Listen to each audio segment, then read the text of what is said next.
dear friend of mine and of ours, Nader Nadery, who is a human rights activist and a peace activist, who was a chief negotiator for the unfortunately unsuccessful Afghan peace negotiations, the former head of the Afghan Civil Service Commission and the Human Rights Commission. Nader, it's really my great pleasure to welcome you to the One Shared World Summit.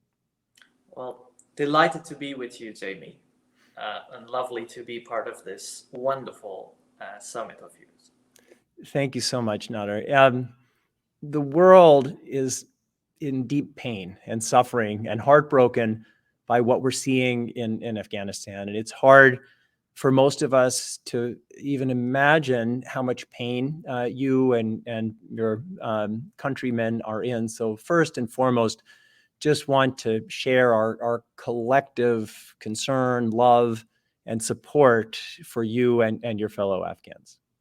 Well, thank you so much, Jamie.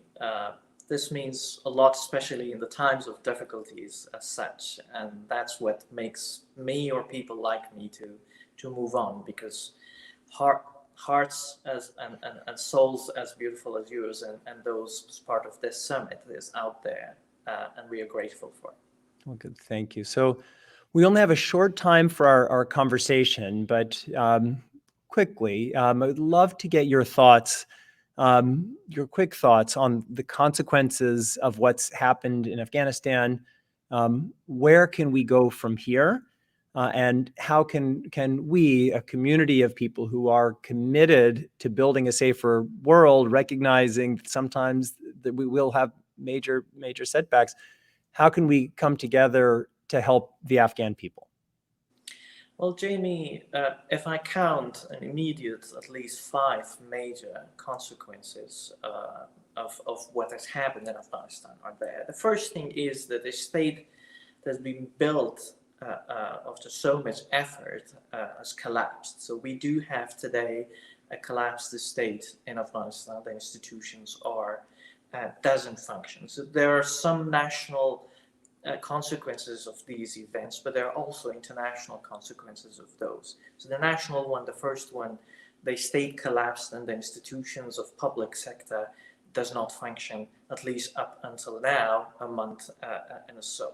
Second, the investment of the past 20 years of blood and treasure from Afghans, ourselves, and our international partners kind of wasted, and a lot of what we built together is part of it is gone, part of it is at the risk of being lost also, and especially issues related to human rights, to building an inclusive society, a free society, freedom of speech, and all of those are at risk, and especially women's rights that are still a lot of ambiguities, restrictions being imposed.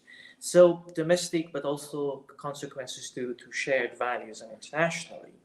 Third, internationally, what has happened is the potential for the groups, the terrorist and radical groups, have become much more to be more emboldened. The region is at risk at this stage because a lot of radical elements, they've found a slogan and a rallying slogan saying, well, the Taliban have managed to defeat international community, the West entirely, NATO and allies, and the United States. So we can do also. We do see signs in neighboring country, in Pakistan, the similar groups have rose up and challenged the government, did not accept the peace by the government of Pakistan, and raised flags over mosques in Pakistan. So that's another aspect of the developments in Afghanistan. Also, we see other terrorist groups in other parts of the world, as the fourth key element, have gone more encouraged to take initiatives in their own hand, and empowerment of them is at direct consequences of development here. Signs or indicators are all over, from Africa all the way to the South Asia already. And the fifth one, which is heartbreaking, is a humanitarian crisis at this catastrophe at this stage.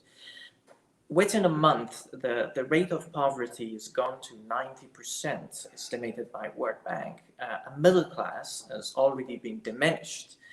So the private sector have collapsed. So to make it short, these five interconnected, both domestically but also consequences internationally, that will have another consequences of refugee crisis, a wave of migration that will affect the West and will affect immediately the region and also the Europe in that sense. Now, the way forward for all of us is what in the previous panel, Stephen said very well, that we need to care, but also if there are times that of need to share. Caring in that sense, in the case of Afghanistan, is as leaders, those who make sovereign decisions. A key lesson also, those who make sovereign decisions, as an example, the President of the United States made a sovereign decision to withdraw the forces. But there needed to be some level of care for the population, 30 million people there, some level of empathy that what this decision is going to have the consequence, what kind of a consequences this will have for that 30 million people. Not to stay forever, but how to withdraw those forces. It needed an element of caring. It needed an element of empathy. And that's what we learned today, that the horrific scenes that we've seen at the Kabul airport was just one portion of it that was taking airwaves. And the lesson that I can see as part of that, don't only be driven by the airtime and airwaves of the media only, because they may focus on one part of the catastrophe, but millions of other people across that land and many other places that may not get into the airwaves, they're suffering also. And as you say, and this summit says, it's a one shared world. And we need to care, and also to share those parts of pains also, and turn those pains into some sort of collective actions, and to make our leaders to have empathies at times of these difficult decisions when they make. So thank you so much, Nader.